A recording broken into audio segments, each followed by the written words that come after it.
Namaste. 1, 1, 2, 3, 5, 8, 13. You see where I'm going with this? In case you don't, these are the start of the Fibonacci sequence.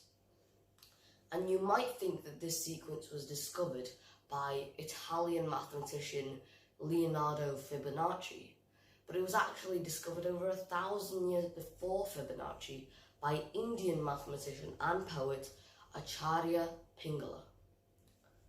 But before we get to that, let's cover the basics. So in case you don't know, this is how the Fibonacci sequence works. Each term is the addition of the previous two terms. So let's take the start of the sequence. 1, 1, 2, 3, 5. 5 comes after 3 because 2 plus 3 is 5. Now let's take a look at a visual representation of the Fibonacci sequence. So take a look at the image in the middle here, and as you can see, each square area is a Fibonacci number. And here there's a spiral that's been added, and this is created by connecting each corner of the squares with a curve all the way into the middle. And this might look familiar to you because you can see the spiral littered across nature. You can find it in flowers, pine cones, shells. You can find it in the structure of our DNA, and you can even find it in hurricanes and spiral galaxies. It's almost everywhere. But let's get back to Acharya Pingala and how he discovered the sequence and what he thought about it. So, the way he discovered this was, as he was a poet, he took the poetry and he thought about short and long syllables. So a short syllable is like the words thug and cot. So the words thug and cot take shorter time to say than the words rice and ohm.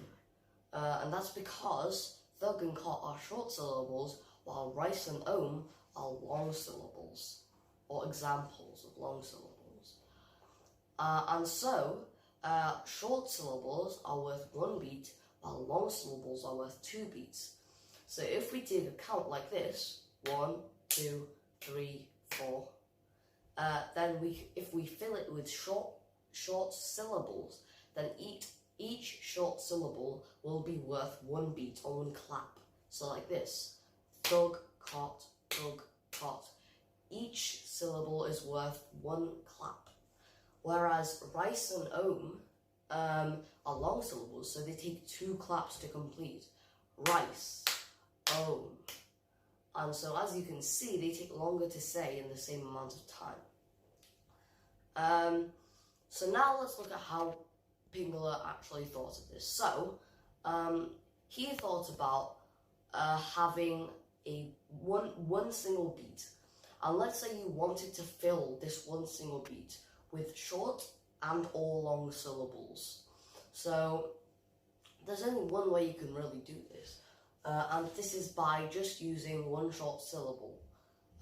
It's the only way, or 1 beat, because 1 short syllable is worth 1 beat. And if we used a long syllable, it would overfill. So there's only one way you can fill that.